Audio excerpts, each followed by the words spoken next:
Հետընթաց Մերկուրին հատկապես կազդի երկու կենդանակերպերի վրա, ինչու, որովհետև հետընթաց շարժի մեջ նա ընթանալու է խույ և ձկներ կենդանակերպով, հատկապես հետընթաց Մերկուրին մեզ մոտ կազդի բնականաբար խոյերի և ձկների վրա և հատկապես այն ձկների վրա, ովքեր ծնվել են մարտի 15-ից մարտի 21, 14-ից 15-ից մինչև մարտի 21-ը և խոյերի վրա, ովքեր ծնվել են մարտի 30-ից 21 ընկած ժամանակահատվածում։ Հետընթաց Մերկուրիի ժամանակահատվածում առհասարակ ցանկալի չէ սկսել ցանկացած նոր գործընթաց, ցանկացած նոր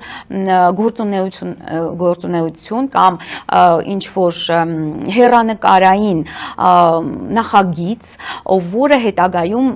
որից հետագայում դուք սպասում եք և ակնկալում եք արագ արդյունք։